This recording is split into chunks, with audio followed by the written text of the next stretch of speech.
Sometimes you're going to get news. There's nothing you can do about it. This is not great news, but there's nothing I can do. And so I'm just going to keep going on.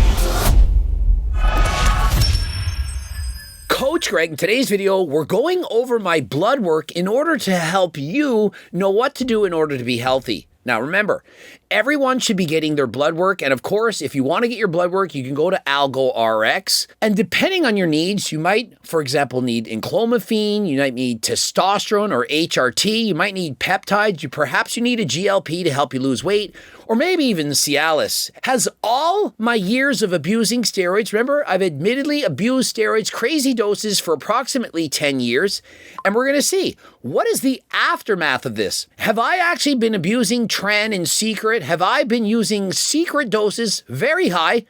Or have I actually been honest? Stay with me. We're going to go over the blood work, explain to you what you could take, how to mitigate your damages. And so if you're into blood work, being fit, being healthy, and you want to be around this earth for a very long time, this the video for you. In case you're wondering, I got my blood work in Miami. I was visiting. I had rented some rich guy's house, had a nice pool and everything. And during this day, I had severe diarrhea, and I was actually sick. And I got my blood work done right after training for 3 hours. I trained with weights for about an hour and a half, followed by about an hour and a half of cardio. And so this was taken immediately following intense training. I wasn't fasted, it wasn't first thing in the morning, and I had done my previous shot of testosterone, 100 milligrams, approximately 36 hours before the test. And how I do it is for every day that's been since my last shot, I do 20 milligrams. And so I had forgotten the day before, and so I had to do one dose more, and so it was 100 milligrams. Typically, I'm doing 80 milligrams every 4 days. Believe me or believe me not. First thing you'll see is when something's out of range, it's in blue, this is not what we like to see. And ferritin, which is a measure of iron storage, it's only at 27. Remember, diarrhea. Shit everywhere. Going to the bathroom perhaps 10 or 12 times a day. And so that explains it. It's not something that I've had previously this low. And so what you can do is you can compare one set of blood work to the next. If you get your blood work done twice a year, for example, and you do it for a very long time, you get to see a picture. Won't take a picture. Just like how Jeff Nippa, he won't take your picture. If you don't get your blood work, you won't know what is normal for your body. Some people, they're always going to be low. Some people, they might always be high. It's important to have several different blood works in order to see a true picture of your health. Next, you can see my urea bun. It's 32, it's high, as well as the bun creatinine ratio, also high. Essentially, this is a useless test for anyone who's having a high protein diet. There's no benefit to knowing about this. It's almost always consistently high, and I don't have an acute kidney injury. And so this test, although high for me, it's actually normal. And so nothing to worry about. Moving on. Next, let's look at my lipids. And by lipids, I'm talking about cholesterol, both the HDL, the LDL, the ApoB, all of this, all normal. And this was done without fasting. And so clearly being physically active, the diet that I'm on, I'm not having any problems whatsoever. When you're on testosterone, oftentimes it lowers your HDL. This is the good cholesterol, but for me, it's actually in the normal range. And so surprisingly, nothing to worry about whatsoever. If you're prescribed testosterone or you're on testosterone or you're perhaps just doing a cycle and you see that your cholesterol is off, your HDL is in the toilet, your LDL is too high, that's a sign that you're taking too much, regardless if you're preparing for a bodybuilding competition or if your doctor prescribed it. If my 140 milligrams came back and my HDL was tanked, LDL is too high, then even though I want to be on 140 milligrams and I might feel good, it's not good for my body and I should in fact lower the dose. And so as you can see, this dose for me, it's perfectly okay. Oftentimes, many of you, especially in Canada, you're only going to get your HDL and your LDL cholesterol taken. What they should be doing is looking at your ApoB. That should be the standard. And so just because your HDL and LDL is okay, it doesn't necessarily mean that you are. You have to get ApoB, and please see that it's within range. And the main reason you're getting your triglycerides tested is because if it's high, you may in fact have insulin resistance or fatty liver disease, which over the years could lead to type 2 diabetes. This would not be good. And so it's important to get these tests done. You never know what you may be doing to your body.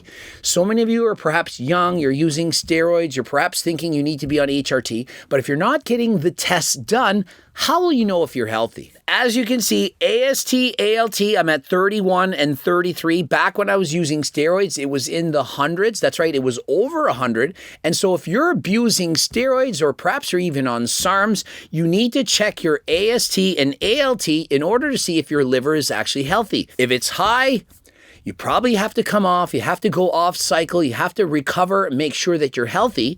And so please get this tested. Next, homocysteine. I'm not talking about a joke from Mike Isertel. This for me, 6.3, and I'm on GO2 max, and this can in fact improve it. That's a very healthy number. And so in case you're wondering, a high homocysteine is correlated with higher incidences of strokes and or clots. And so please be healthy, and of course, interested in GO2 max, code REG 15% off. Next, hemoglobin A1C, a test to see if you're pre-diabetic. I come out at 5.2. Remember, you want to be under 5.7%. And so it's a very important test. If you are in fact pre-diabetic, well, you better change up your diet. You better be doing cardio. And so one of the things about blood work is this. If something comes out bad, likely they're going to say one of two things, or in fact both. You need to eat a healthier diet and you need to exercise. And so why not do it right now? Do you really need a blood work test to tell you that you should do cardio and you should eat a healthy diet, that you shouldn't be obese? And so why not just save yourself from trouble? Like, I'm all about you going to AlgRx, making me some money, getting the blood work, going and buying the things. But rather than even doing that, the first thing you should do is diet healthy and do some cardio. And so regardless of your blood work, regardless of how healthy or unhealthy it is, go out there, exercise 150 minutes of cardio a week minimum, as well as eat healthy. Does that not make some sense? Next, Lipoprotein A, you can see it's in blue. It's not the color that I would want. It's 103. Optimal is under 75. And now, unfortunately, there's no known medication that you can just take to magically make this go lower. If there was, of course, I would be on it. But there isn't. It's primarily genetic. And so essentially, there's nothing that I could do about it. And even if there was, let's say they said, you know what, the cure to making this go lower, it's doing moderately intense cardio every day of the week, and it's eating a healthy diet. I would say, yep, check. There's nothing I can do. I'm already racing bikes 7 to 10 hours a week, and I'm lifting weights twice a week, and you know I'm eating a healthy diet. And so even if this number were through the roof, it was 200, nothing I can do. And so sometimes there's tests that really doesn't matter. It doesn't matter! And so there's an increased chance that I could develop atherosclerosis, which is deposits of plaque in my arteries. But unfortunately, nothing I can do about it. But imagine this. Imagine I stopped eating healthy. Imagine I stopped doing cardio. Do you not think that that number would be even higher? And so thankfully, I'm doing the things to help me to live a long and healthy life. Certainly my years of abusing steroids, 10 years, perhaps that made it worse. And so the important thing is the earlier or sooner that you live a healthy lifestyle, the better. Sometimes you're going to get news. There's nothing you can do about it. This is not great news, but there's nothing I can do. And so I'm just going to keep going on. IGF-1 levels, my score comes in at 154, reference range of 50 to 317, a Z score of 0.2. It means I'm almost exactly at the 50th percentile. And so half the men out there have higher IGF-1 levels than me, and half have lower than me. Now, if I were taking peptides, IGF-1 as a prime example, my levels would be much higher. I'm average, right in the middle. And so if I were using all the various peptides to boost IGF-1 levels, do you really think that my IGF levels would come back at the 50th percentile? And so again, it's proof. I'm not taking MK677. I'm not injecting IGF-1, IGF-2, the host of those drugs. Now, if you do want to get peptides, you can, of course, go to AlgoRx. Perhaps you have low levels of IGF-1. If my levels came back at 50, I'd be thinking, I want to make them get higher. But because I'm in the normal reference range, I feel happy about this. I feel good. I feel I look good. And my advice to anyone is this: use the lowest dose that makes you happy.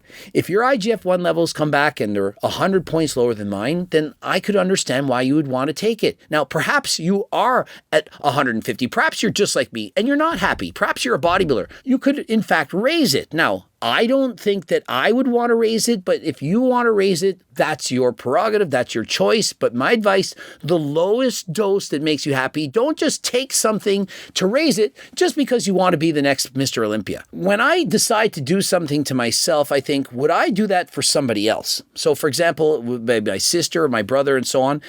If I think that IGF-1 levels, perhaps doubling it, has absolutely no risk whatsoever, none. I have a lot of money, I can afford it, then why wouldn't I do it? But I personally feel like if I raise my IGF-1 levels super high, that it might take years off of my life. And for the same extent, I want to take 200 milligrams. I've been okay to do it. But the reason that I don't is the lowest dose that makes me happy. And I'm thinking, if I was to prescribe this to my dad or my brother, my sister, whatever, somebody that I really care about, would I prescribe him this? And the answer is no, because I feel like if I raised the dose any higher, then it might put in some amount of risk. And to me, that's not worth it. And so rather than thinking about, am I willing to take that risk? Well, when you're young, you don't care about risk. And that's not smart. You need to be able to look into the future and say, would my future 50-year-old self think that this is a good idea? And if they say no, then you probably shouldn't do it. And so when I decide what supplements to take, testosterone,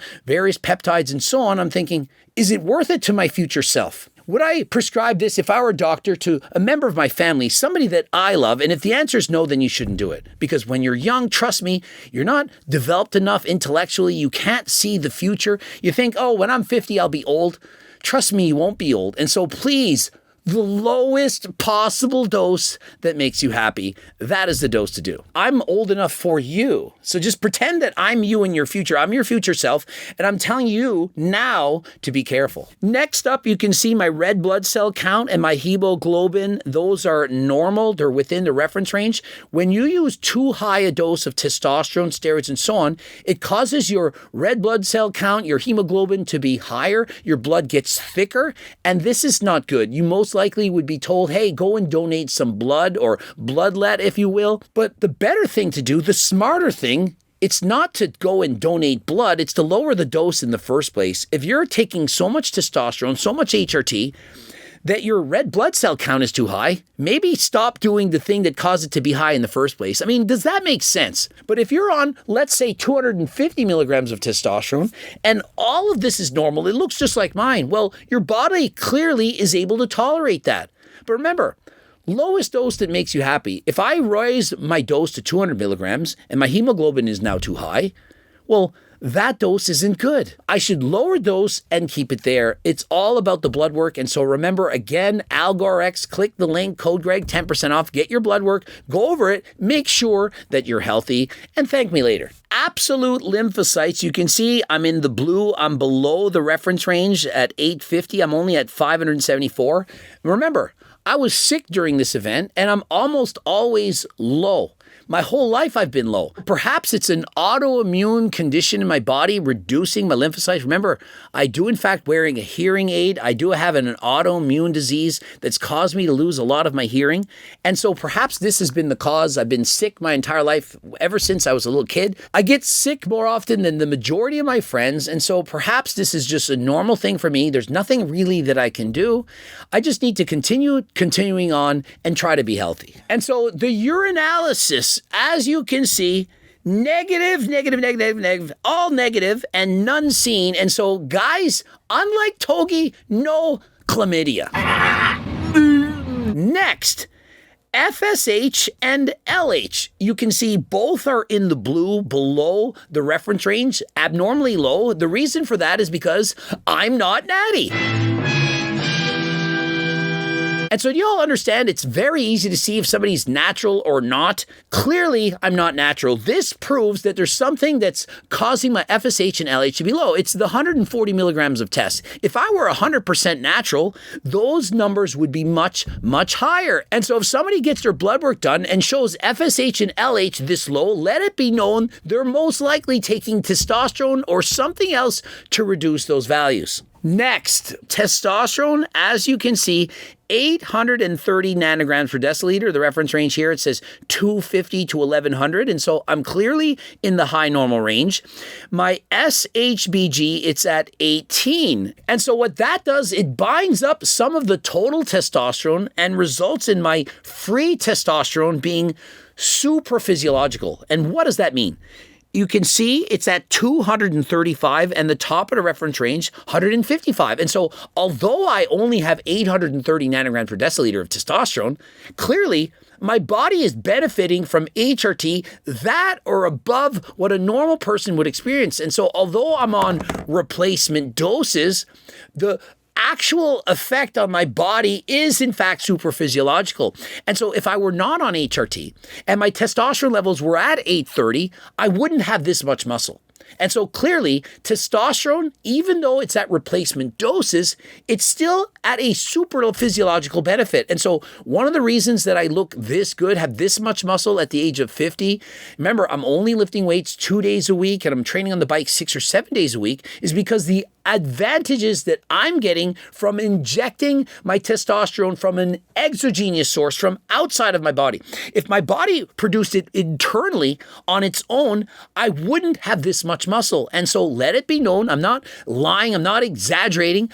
I have more benefit from being on TRT than if you were not on TRT and you had the exact same levels of testosterone as me. If you want to get HRT, perhaps you don't need it. Perhaps they would give you enclomiphene, but how would you know if you do in fact need it? And as you get older, especially if you're dieting, you have very low body fat levels, you may in fact be a candidate. And so click the link, get your blood work taken from AlgaRx. Remember, there's no gatekeepers. Doctors can legally prescribe this to you. It's pharmaceutical. It's not made in some guy's apartment building. This is pharmaceutical medications prescribed by doctors. And so if you're interested, code Greg 10% off. By the way, just as important or more important than blood work, and this one it's going to be free, it's your blood pressure. If your blood pressure is high, and I'm talking about even if it's just 130 over 85, this is too high. 120 over 80 and no higher. If you're taking testosterone and your blood pressure is, let's say, 115 over 75,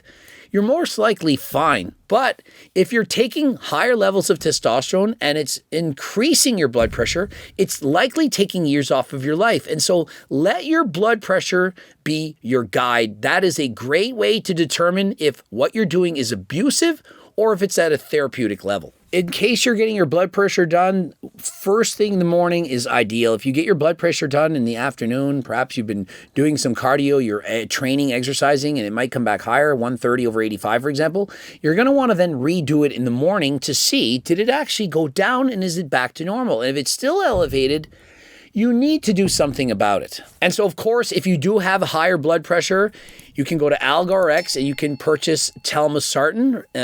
Obviously, this is going to make it improve, but one thing I would suggest even more than the telmisartan is obviously to stop doing the things that cause it to go high in the first place. And if you're not doing cardio, and if you're obese, well, stop being obese and start doing cardio. And one last point, if your goal is to looks max, your most important thing is you just care about the looks. I don't care about being healthy. You don't care. Steroids, pharmacology, extreme protocols. If you had to decide between using testosterone or a GLP-1, for example, Ozempic, tirzepatide, retatrutide, it's much more effective to use the GLP-1s than the testosterone. The testosterone, sure, it's going to make you bigger, but bigger and fat isn't necessarily better. But if you take a telmisartan, Ozempic, whatever, and you reduce the food noise, and you go on a diet and you lower your body fat percentage, you're automatically going to look better. The other solution, we can't afford to give everyone, GLP-1s. Perhaps we can't afford it.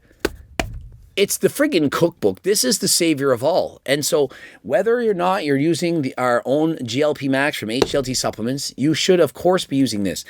And if you're saying, well, I can't afford it, did you know that I offer a free diet and training program? Free. We've given away over 110,000 of these. And so if you click the link in the description, you can get that as well. Remember to get to my website. Remember to use code GREG, ending it here. Subscribe, click the bell button, comment to boost the algorithm, like this video if you liked it, watch any of those 2 bloops. Don't forget about AlgoRx. And remember, we're looking for more sponsored athletes with HCLT. And so if you're interested, apply by clicking the link. And until next time, I am out.